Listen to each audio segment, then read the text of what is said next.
The Miami Dolphins in 2020 seem to have found a guy at quarterback for the first time since Dan Marino left at the end of the 1999 season. Since 2000, the Miami Dolphins have started 12 different quarterbacks, kind of 13 if you want to count Ryan Tannehill in two different, not really stints, but he came back after Jay Cutler started the year. In those 20 years, there have been names like Jay Fielder, AJ Feely, Gus Frerotte, Joey Harrington, Cleo Lemon, Chad Pennington, Chad Henne, Matt Moore, Jay Cutler, Ryan Tannehill, and Ryan Fitzpatrick. Now, this is obviously leaving out some names who have started for the Miami Dolphins over the past few years, but this is just the leading passer from every season since the 2000s. I'm a Texans fan, and I would never really want to make fun of the Miami Dolphins for starting Brock Osweiler in a game because we did it for basically an entire season and paid him about $70 million. So I would never want to make fun of Miami for doing that. Back to what the Miami Dolphins did last year. A 10-6 season for the Miami Dolphins is a year in which, they didn't make the playoffs, but they were one of the better teams in the AFC. They were one of the better teams in the NFL. Really, in general, a lot of that had to do with the fact that defensively, they had by far the best secondary in the NFL. Xavier Howard had 10 interceptions. Byron Jones was an incredible corner on the outside as well. Their safeties aren't great, but when you have two corners that are as great as Byron Jones and Xavier Howard, you don't really need incredible safety play. Now, offensively, you can't necessarily say that, they had an incredible season last year. They were 15th in points, 16th in turnovers, 20th in passing, 22nd in rushing, 27th in third down percentage, and 15th in sacks allowed. Everything is either about average or slightly below average in every statistical category, but a lot of that has to do with the fact that a lot of their skill position players, outside of Mike Gesicki and Devontae Parker, they had nobody who was really a guy in that position group. I know that Tua Tagovailoa was a rookie last year, and he kind of, even after he started and replaced Ryan Fitzpatrick, he got taken out of some games, like the game against Denver. He got taken out in another game later in the season when they were actually still trying to get that playoff seed. And then in the last game of the season, when they needed to beat Buffalo, they ended up losing by 30 in the game that Tua started. So it was a year where Tua had his struggles. He was by far not a great quarterback last season for the Miami Dolphins, but he was far from poor. And I think that's really the best that the Miami Dolphins could have asked for out of him. Now, the rest of the offense is, it's decent at best. I think that Mike Gesicki, the tight end, is probably one of the next better tight ends in the NFL. He's still, at this point in his career, is in his fourth season, I believe, and he's going to be going into his age 26 season this year. Devontae Parker, even though I think he's a little bit overrated as a wide receiver, he still is a decent player at wide receiver. He had almost 800 yards last year and 4 touchdowns. I think Jakeem Grant is a decent complementary piece, but really they don't have anything outside of Devontae Parker and Mike Gesicki. Their main running backs last year were Salvin Ahmed and Myles Gaskin, who I think it's great to see Myles Gaskin play well in the NFL. But really the best that you can say about Myles Gaskin is he's a decent third down running back. I think that's the trajectory of his career going forward. He's not going to be an every down running back. He's not going to be a bell cow. He's not going to be a guy to just... He's not going to be the guy, is really what I'm trying to say. Now, the one piece of this offense that I really loved how they played last year is the offensive line. And the reason I loved how they played last year is because a lot of their offensive line was either a rookie or it was a guy in their first year with the team. Eric Flowers, I believe, at left guard was in his first year with the Miami Dolphins. Same with Ted Karras, as he was a free agent signing out of New England. Their left tackle, Austin Jackson, started 12 games. Solomon Kinley, the rookie, started 13 games. And Robert Hunt started 11 games at right tackle. So they had a really good season last year. Like I said, they allowed they were 15th in sacks. I think that's really, really good considering they started 3 rookies and 2 guys who were not on the team the previous season. Now, looking at what the Miami Dolphins added and lost throughout the offseason this year, they did lose quarterback Ryan Fitzpatrick, center Ted Karras, and running back Matt Breida, but these are all losses that when you compare to what they added, you will realize that they definitely gained more than what they added. They drafted Jalen Waddle in the first round of the NFL draft. That's obviously going to be an improvement in the wide receiver room.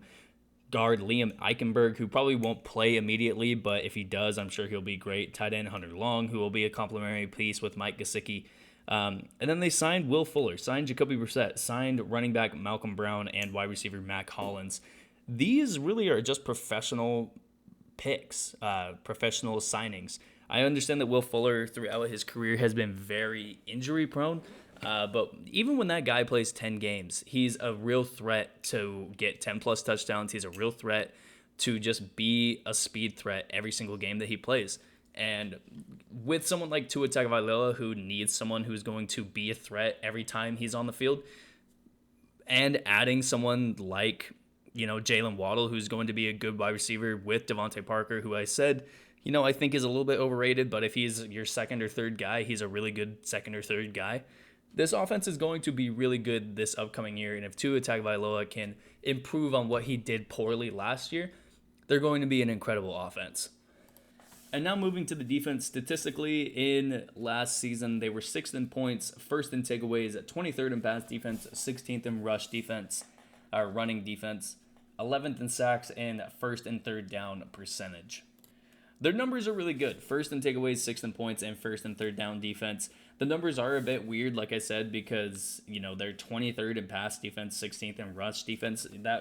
Those aren't really numbers that you'd look at and say that that's an incredible defense, but with how well they take the ball away and how well they are, or how good they are at keeping points off the board, they're just one of the better defenses in the NFL, and they're probably going to do the exact same thing this upcoming year.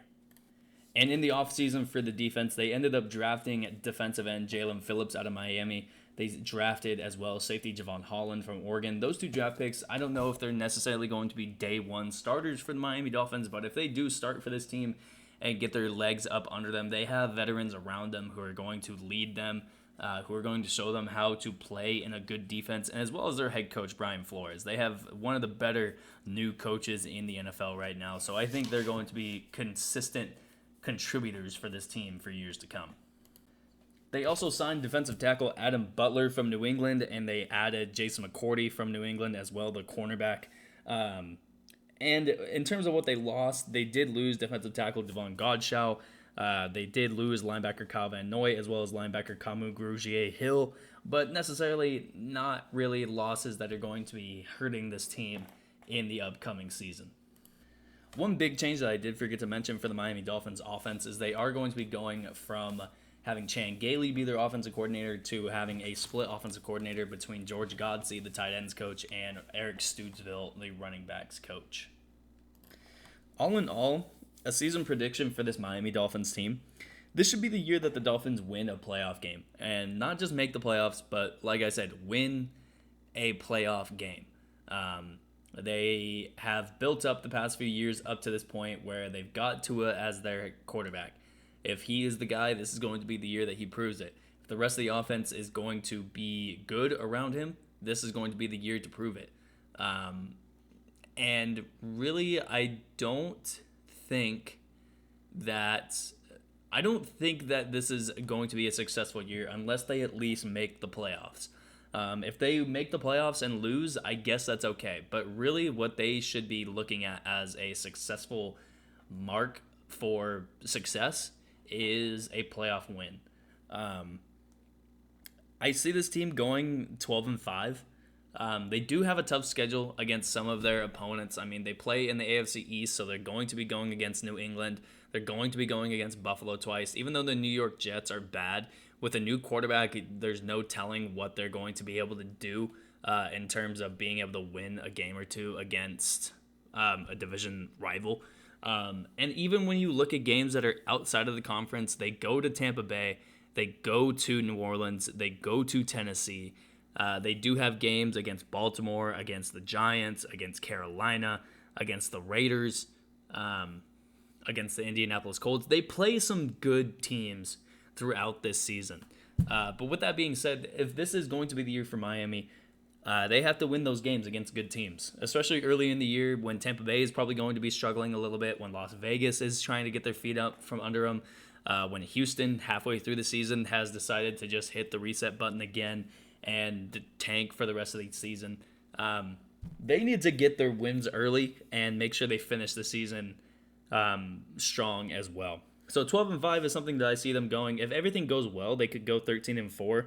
But if everything goes poorly and we figure out that Tua isn't the guy, or the offense just isn't built well around him, or the defense struggles, I see them going 8-9 as their floor. That's still a okay record. It's below 500, but it's an okay record for a team to have everything go wrong. So, like I said, 12-5 with a playoff win is what this team should be doing. But 13-4, as well as winning a playoff game, is something that I also could see them doing. With all that being said, that's going to be the video for me. I hope you all enjoyed it. If you did, make sure you leave a like. If you didn't, make sure you leave a dislike. Any feedback from you at this point is much appreciated, and I'll see you in the next video. Peace.